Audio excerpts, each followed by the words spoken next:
જય શ્રી કૃષ્ણ મિત્રો. ખજૂર એ શિયાળા માટે એક હેલ્થ માટે બૂસ્ટર સમાન છે. તો આ શિયાળામાં ખજૂર ખાવો એ બહુ સારો છે, પણ જો આપણે બાળકોને ખવડાવવો હોય ને તો એ બહુ નાટક કરતા હોય છે. એમનેમ ખજૂર ખાતા જ નથી, તો એમના માટે આપણે કંઈકનું કંઈક બનાવીને એને ખવડાવવું જ પડતું હોય છે. તો અહીંયા હું તમને એક નવી જ રીતે ખજૂરની રેસીપી બનાવીશ. તો અહીંયા હું એક પેનમાં 1 ચમચી ઘી ગરમ કરીશ અને અહીંયા મેં બદામને આપણે ઘીમાં સાતળી લેવાની છે. આછો કલર પકડાય ને ત્યાં સુધી આપણે એને સાતળવાની છે. ગેસની ફ્લેમ સ્લો રાખવાની છે. બદામ સતળાઈ જશે ને એટલે ફટફટ ફૂટે એવો અવાજ આવશે, એટલે આપણે એને એક ડીશમાં કાઢી લઈશું. તો બદામ આપણી સતળાઈ ગઈ છે. તો અહીંયા જો તમારી પાસે જેટલા સૂકા મેવા હોય ને, એ પિસ્તા છે કે અખરોટ છે, કંઈ પણ આમાં તમે સૂર્યમુખીના બીજ છે, મગજતરીના બીજ છે, કંઈ પણ તમે આમાં જેટલું કરીએ ને એટલું ઓછું પડે છે આમાં. તો આપણી પાસે જેટલા અવેલેબલ હોય ને એટલા આપણે કરવાના, અને આપણે જેટલા ભાવે રૂચે એટલા એ પ્રમાણે આપણે અહીં કરવાના. એવું નથી કે અહીંયા વિડીયોમાં બતાવીએ એટલું આપણે કરવું જ પડે. તમારી પાસે જે હોય એનાથી પણ તમે કરી શકો છો. ખાલી કાજુ હોય તો ચાલે, ખાલી બદામ હોય તો પણ ચાલે. તો હવે આપણે એ જ પેનમાં કાજુને પણ સાતળી લીધા છે, અને હવે એ જ પેનમાં એ જ ઘીમાં આપણે ખજૂરને સાતળવાનું છે. તો અહીંયા મેં 500 ગ્રામ ખજૂર લીધો છે. તો આ જે છૂટી પીસી આવે છે ને એ મેં ખજૂર લીધો છે. તમે કોઈ પણ ખજૂર અહીંયા લઈ શકો છો. કાળો ખજૂર આવે એ પણ લઈ શકો, રસાવાળો ખજૂર આવે એ પણ લઈ શકો છો. ઘણા પ્રકારના ખજૂર આવતા હોય છે, પણ ખજૂર કોઈ પણ હોય ગમે એ ચાલે, કેમ કે આપણે એને એક ડો ફોર્મમાં લાવવો છે. તો ખજૂરને મેં 5 મિનિટ માટે ખાલી ઘીમાં સાતળ્યો, જેથી કરીને એ સોફ્ટ બની જશે, અને જે ઘીની સુગંધ છે ને એ ખજૂરમાં બેસશે ને એટલે જ્યારે આ રેસીપી તૈયાર થશે ને એટલે બહુ સરસ એનો ટેસ્ટ આવશે. તો હવે આપણે એ જ પેનમાં અહીંયા મેં 1/2 લીટર ફૂલ ફેટવાળું અમૂલ ગોલ્ડ દૂધ લીધું છે. તો દૂધ હંમેશા અહીંયા ફેટવાળું હશે ને તો જ એનો માવો થોડોક આમાં ઉતરશે, અને તો જ અહીંયા માવાનો ટેસ્ટ આમાં આવશે. એટલે બને ત્યાં સુધી ફેટવાળું દૂધ લેવાનું. જો અહીંયા 2 મિનિટ કૂક થશે ને દૂધમાં ખજૂર નાખ્યા પછી, એટલે દૂધ આપણું ફાટી જશે. એટલે પાણી અને જે એમાં માવો હોય ને એ બંને અલગ થઈ જશે, પાણી અલગ થઈ જશે. તો અહીંયા હવે આપણે ગેસની ફ્લેમ હાઈ રાખી અને જે પાણીનો ભાગ છે ને એ બધું હાઈ ફ્લેમ ઉપર બાળવાનું. એ 5 જ મિનિટમાં બળી જશે, બહુ વાર નહીં લાગે હાઈ ફ્લેમ ઉપર. અને માવો છે ને એ ખજૂરમાં એબ્ઝોર્બ થતો જશે, અને ખજૂર પણ આપણો સોફ્ટ બનતો જશે. તો આપણે ખજૂરને પણ આપણે તવેથાથી દબાવતું જવાનું અને એમાં મેશ કરતું જવાનું.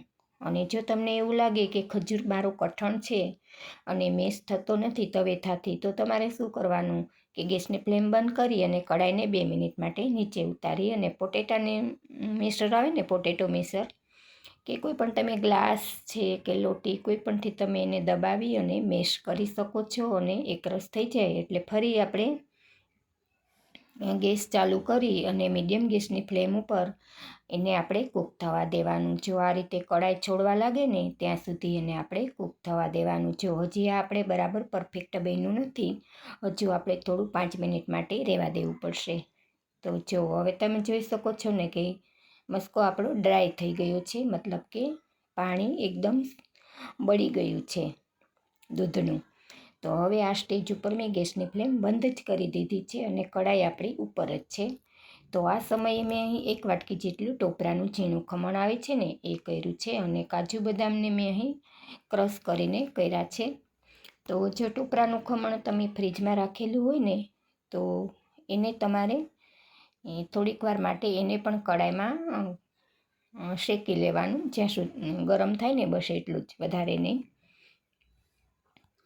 તો આ ટોપરાનું ખમણ અને સૂકા મેવાનો જો પાવડર અહીંયા આપણે કરીશું ને ખજૂરમાં, તો એક પ્રકારનું આમાં બાઇન્ડિંગ આવી જશે અને ખજૂર તમારો કઠણ થઈ જશે. એટલે લાડુ તમે વાળશો ને તો લાડુ તમારા બિલકુલ ઢીલા નહીં રહે, એકદમ સરસ કઠણ ઉપરથી અને અંદરથી એકદમ સોફ્ટ એવા સરસ આપણા ખજૂરના લાડુ બનીને તૈયાર થશે.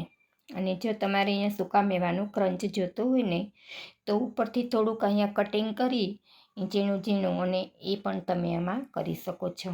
તો તમે જોઈ શકો છો ને કે આમાં ખજૂર આપણું ક્યાંક ક્યાંક જ દેખાય છે, મતલબ ખજૂર આમાં એકદમ સરસ મેશ થઈ ગયો છે. તો આને મેં 10 મિનિટ માટે ઠરવા દીધું હતું. જો હવે આપણું મિશ્રણ ઠરી ગયું છે, તો હવે આપણે એને મિક્સ કરી અને એના આપણે લાડુ વાળી લઈશું. તો આ ખજૂરની રેસીપી તમે ક્યારેય બનાવી છે કે નહીં, અને જો બનાવતા હોય તો તમે કઈ રીતે બનાવો છો? જો અલગ રીતે બનાવતા હોય તો મને કમેન્ટમાં જરૂરથી કહેજો, તો હું એ પણ બનાવવાની કોશિશ કરીશ. તો હવે લાડુ વાળી અને આપણે એ ટોપરાના ઝીણા ખમણમાં જ આપણે એને સજાવી દઈશું. તો એટલો સરસ દેખાવ આવશે ને આ લાડુનો કે જોતાં જ ખાવાનું મન થઈ જશે. તો જો ઘરે શ્રી ઠાકોરજી બિરાજતા હોય ને તો ચોક્કસ એક વખત આ પ્રભુને બનાવીને અરોગાવજો. તો આ જ રીતે આપણે બધા લાડુ વાળી લેવાના, અને આ લાડુ તમે 8થી 10 દિવસ સુધી ફ્રીજમાં સ્ટોર કરીને રાખી શકો છો, અને 4થી 5 દિવસ સારા રહેશે. કેમ કે શિયાળો છે ને એટલે બગડશે બિલકુલ નહીં, એટલે 5 દિવસ તો સારા રહેશે જ.